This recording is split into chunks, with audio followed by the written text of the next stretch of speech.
Hi all. Today we will look at a super game played by the first world champion Wilhelm Steinitz during his world championship match against Mikhail Shigorin.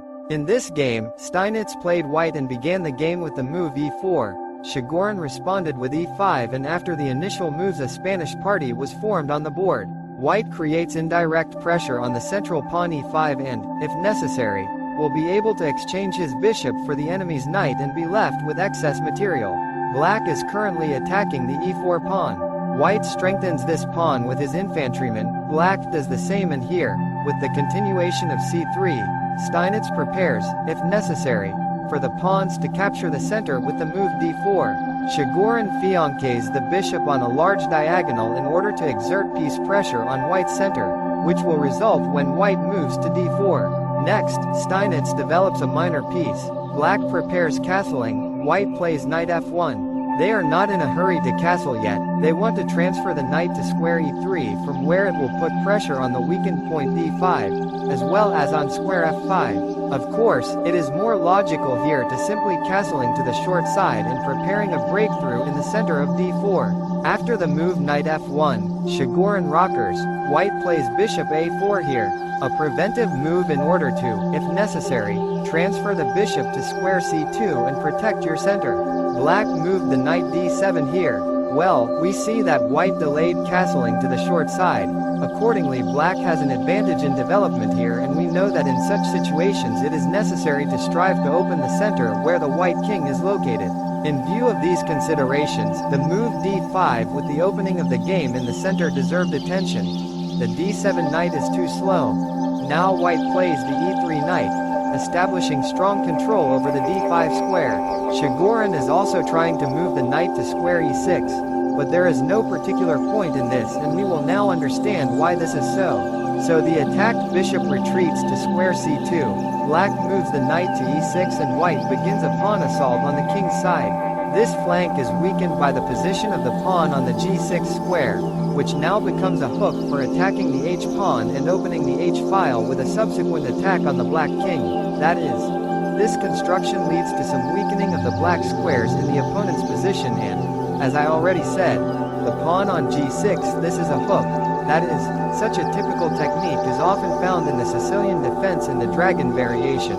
When white also attacks the black king, and in such situations there is also a typical technique for black. This is the move h5 in order to slow down the movement of the h-pawn. Knight e7, this is again a slow maneuver on the part of Mikhail Shigorin. Steinitz would already opens the h-file for his rook. Black finally came to his senses, finally realized that they need to open the center, since the white king is here, and went d5. But it's too late now. White is breaking through on the g6 square, opening the h-line. Black should have taken the pawn to the center after all. After the possible move of the g4 knight with an attack on weak black squares, black could exchange on the e4 square, and at least exchange queens. This circumstance already makes their defense easier, although it must be said that the advantage still remains with white, since after the move f6 they continue the knight h6, they have to change the dark squared bishop, and after the response rook d8, white continues the bishop b3.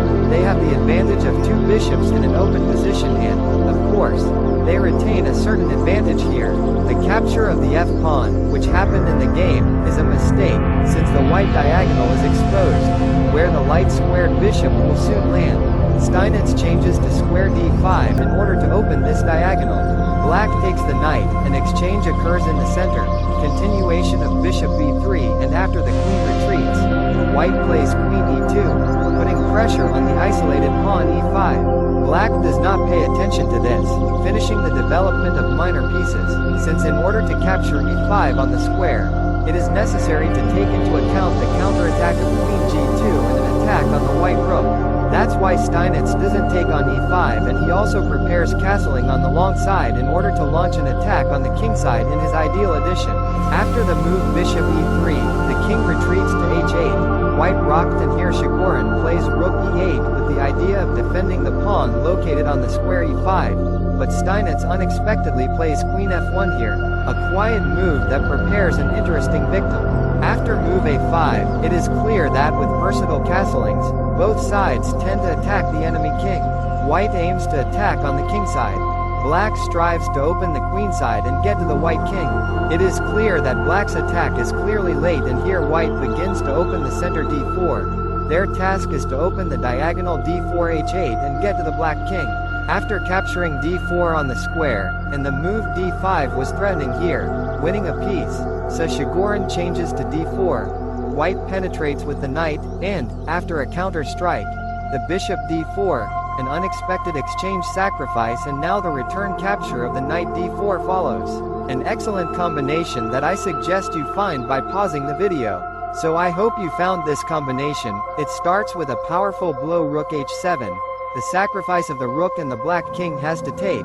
Now queen h1. Another check follows the king's retreat, and after the king retreats to square f6, queen h4.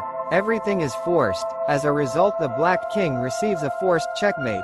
Here, on move 28, Mikhail Shigorin admitted himself defeated, since the king's retreat to the f5 square will result in the move g4, and this is checkmate. Thus, in this meeting, Mikhail Shigorin spent too much time maneuvering his knights instead of opening the center where the white king is located. In turn, Steinitz carried out an attack along the hh4-h5 line, which later became standard and which now literally every schoolchild knows. If you liked this game, like it, subscribe to the channel by clicking on the pennant, click on the bell so as not to miss the next videos. Write your thoughts about this game in the comments.